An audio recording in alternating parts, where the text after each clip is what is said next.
So the other night I was talking to Neebs about Battlefield 1 and how he's not a huge fan of the fog, or any bad weather for that matter, and we were trying to figure out how do you implement weather into Battlefield in a more meaningful way. Neebs wanted it to never snow, rain, get foggy, or drop below 80 degrees ever again ever. And while he hates all bad weather, I think it can really be a cool addition to the game if done right. Changing the weather, visibility, and layout of the maps with Levolution events can make one map feel like many. Look at the Zavad night map, that's an entire different map, or at least it feels like it. Previous Battlefield games would have these weather changes at certain points in every game, and unfortunately that made it feel very predictable and just, there's rain again, or, oh, there's dust storm, or, oh, there's snowstorm. But in Battlefield 1, weather can change dynamically during the game, kind of like rolling the dice at the beginning of every match. Yay, we got the rain! I really like the way it's been implemented because it will change up how each map feels randomly and make it feel less repetitive. So I was thinking with Neebs and then started coming up with all the features I wish different weather had on the game. Fog's just fog, it obscures your vision, but rain is a different story. Imagine when it rains on a map, things can start to get wet, especially the roads, and then they can start to get muddy. Look at these ground textures now, they look great. The next step would be to make these vehicle tracks yourself. Vehicles could slip and slide in the mud, and maybe it starts to get harder to get up hills. Drivers need to pay attention to where they're driving to avoid all the muddy areas and getting slowed down. I know it's a simple example, but any fair variation to a game can add to the experience. When the rain's pouring down, the windshield wipers are going like crazy as the rain obscures the windshield and it gets harder to see. Same with your character, making it harder to walk through the mud as he trudges through it. Looking through scopes like windshields could be harder as well, but because everyone will be obscured, that makes it fair. Unless you decide to just go with iron sights, which are not affected by the weather. It's a risk versus reward system. Do you take more accurate aiming with the use of a sight, or use basic iron sights that don't really get obscured by the weather? But that's just outside. What if you went inside and things dried off? Then you would be at a slight advantage compared to those outside. So that adds strategy to being inside a building during bad weather, but then you are more clumped up and easier to be taken down. These things might sound weird, but they're just more layers of strategy on top of the game. If you want to go even further, make your characters aim more shaky the longer they are outside in the rain, or snow for that matter. The same elements as rain apply to snowstorms as well, but snow actually introduces the main idea I wanted to share in this video. Talking to Neebs, something clicked in my head, or snapped. Either way, I thought of something that I would love to see. So imagine you are on a snow map and the snow just starts coming down like crazy. You are running to an objective to take it for your team and hold up behind some cover. Now I ask, what if you had the ultimate snow cover?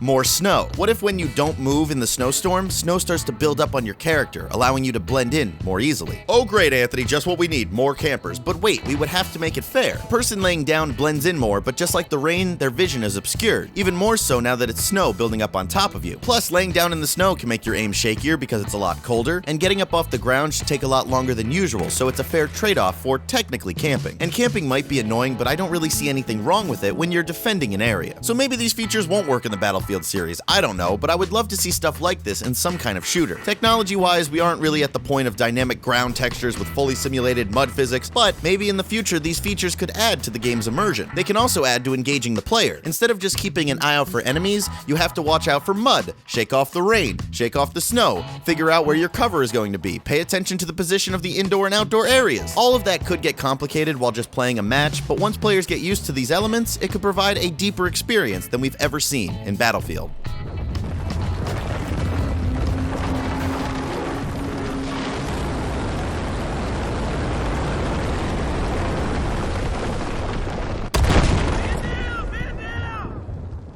Thank you guys so much for watching. I just came up with this weird snow idea, and I kind of wanted to make a little video about it, thinking about it, and kind of gauge what you guys think, because that's what these videos are about. A lot of people I've seen leaving comments saying, like, why are you even talking about this? Why are you speculating on this? Wait till DICE or somebody announces things. Because I want to speculate. That's the point. I throw out an idea, and I see what you guys think. Do you like it? What could you add to it? What would you not like about it? Let me know in the comments section. That's the whole point of these things. Also, make sure you check us out on Twitch, where we stream every week, and like us on Facebook and Twitter and all that bullshit that YouTubers say at the end of their videos. Thank you guys so much for watching. I really appreciate it. I'll see you next time.